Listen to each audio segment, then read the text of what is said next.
Good morning students. आशा है आप लोग अच्छे होंगे। कल हम लोगों ने नरेशन के बारे में जाना था।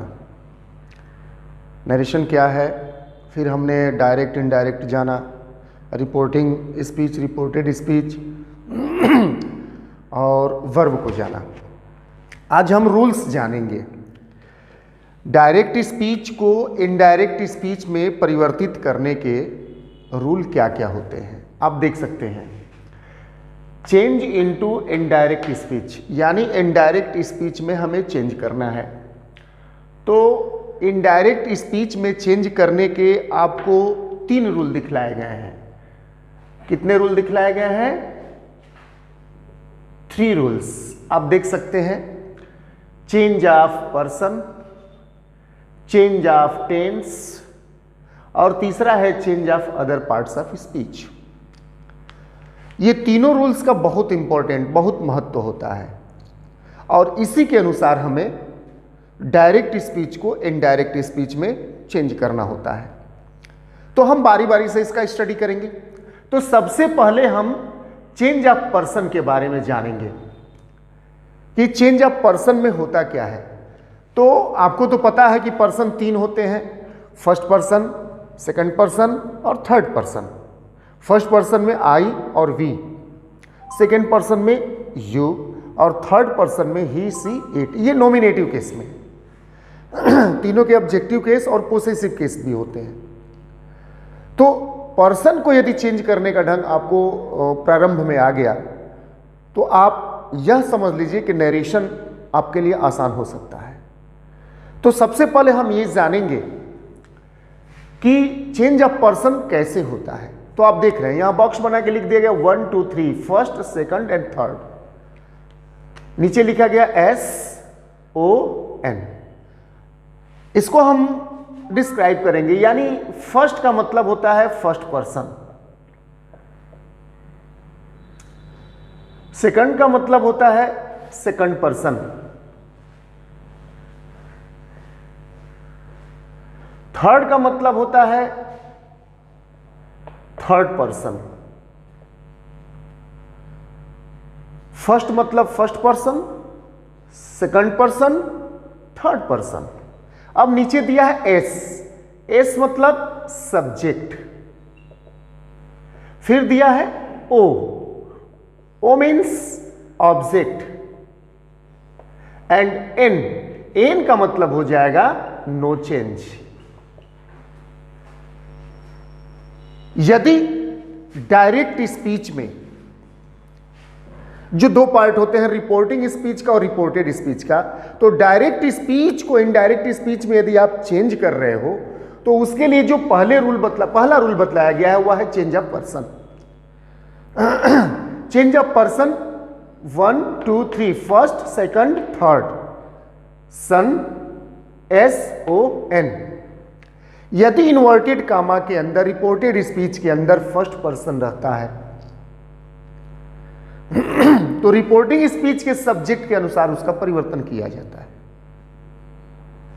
यदि इन्वर्टेड कामा के अंदर सेकंड पर्सन रहता है तो रिपोर्टिंग स्पीच में ऑब्जेक्ट जो दिया रहता है उसी के अनुसार हम परिवर्तन करते हैं। और यदि इन्वर्टेड कामा के अंदर रिपोर्टेड स्पीच में थर्ड पर्सन दिया रहे, ही, सी, इट, दे, किसी का नाम भी हो जाए तो ही, सी, इट और दे रहे, या थर्ड पर्सन का ऑब्जेक्टिव केस रहे, पोसेसिव केस रहे, पोसेसिव केस में चाहे वो पोसेसिव प्रोनाउन हो चाहे पोसेसिव एडजेक्टिव हो, तो वहां पर हम नो चेंज, कोई परिवर्तन नहीं करते हैं। एक बार और समझ लीजिए आप। इन्वर्टेड कामा के अंदर यदि फर्स्ट पर्सन दिया है तो इन्वर्टेड कामा के बाहर जो सब्जेक्ट होता है, यानी रिपोर्टिंग स्पीच का जो सब्जेक्ट होता है, उसके अनुसार इसको बदलते हैं। सेकंड पर्सन दिया है इन्वर्टेड कामा के अंदर तो ऑब्जेक्ट के अनुसार बदलते हैं, और यदि थर्ड पर्सन दिया है तो कोई परिवर्तन नहीं होता है। आई होप आप लोग अच्छी तरह से समझ गए होंगे। कहीं कोई दिक्कत हो तो आप सीधे संपर्क कीजिए। यहां पर एक नोट जानना बहुत जरूरी है। हम जान लेंगे कि नोट क्या है। तो इस नोट के अंतर्गत यदि आप डायरेक्ट को इनडायरेक्ट में चेंज करते हैं तो रिपोर्टिंग वर्ब प्रेजेंट टेंस में हो या रिपोर्टिंग वर्ब पास्ट टेंस में, या नोट में मैं बतला रहा हूं, या रिपोर्टिंग वर्ब फ्यूचर टेंस में हो, ये दिमाग में रखिएगा। यदि रिपोर्टिंग वर्ब प्रेजेंट या फ्यूचर टेंस में रहता है तो इनडायरेक्ट स्पीच में कहीं भी टेंस का कोई परिवर्तन नहीं होता है। लेकिन वहां जाने से पहले थोड़ा सा नोट में एक चीज और मैं बतला देता हूं। जो रिपोर्टिंग वर्ब होते हैं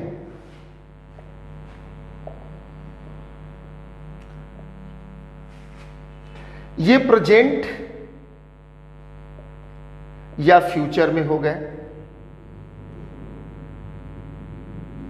जैसे कि मान लीजिए से हो गया या सेज हो गया, या विल आब्लिक सेल यानी विल या सेल आप प्लस से हो गया।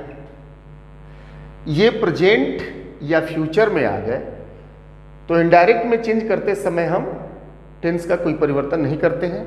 यहां पर समझ लीजिए से और इसके बाद लग गया टू, से इसके बाद लग गया टू, तो इसको हम टेल में बदलेंगे, इसको हम टेल्स में बदलेंगे। और यहां प्लस टू कर दिया ना तो इसको विल आब्लिक सेल रखेंगे, टेल इसमें बदलेंगे हम। एक चीज और जान लीजिए, जब हम डायरेक्ट स्पीच को इनडायरेक्ट स्पीच में चेंज करते हैं तो प्रोनाउन पर्सन चेंज तो करते हैं, यह जानना आवश्यक होता है कि वर्ब को चेंज करने के बाद आगे हम बढ़ेंगे। कॉमा जो दिया रहता है, एक सिंगल कामा होता है, फिर इन्वर्टेड कामा, तो जहां सिंगल कामा होता है ये कामा हट जाते हैं और यहां पर प्रायः हम दैट का यूज करते हैं, वो भी जब सेंटेंस असर्टिव हो, स्टेटमेंट में हो तो। यानी डायरेक्ट स्पीच को इनडायरेक्ट स्पीच में जब हम चेंज करते हैं उसके लिए 3 रूल होते हैं: change of person, change of tense, change of other parts of speech. मैंने चेंज ऑफ पर्सन के बारे में बतलाया, फर्स्ट सेकेंड थर्ड SON, जहां first person, second person, third person, S मतलब सब्जेक्ट, O मतलब ऑब्जेक्ट और N मतलब no change. First person subject के अनुसार, सेकंड पर्सन ऑब्जेक्ट के अनुसार, थर्ड पर्सन में कोई चेंज नहीं होता है। फिर हमने आपको नोट्स के तहत बतला दिया कि यदि प्रेजेंट में और फ्यूचर में रिपोर्टिंग वर्ब रहे तो टेंस में कोई परिवर्तन नहीं करते हैं। यहां से टू आ जाएगा तो टेल हम कर देंगे, सेज टू आ जाएगा तो टेल्स कर देंगे, विल शैल से टू आ जाएगा तो विल से टेल कर देंगे, विल या सेल में से कोई एक।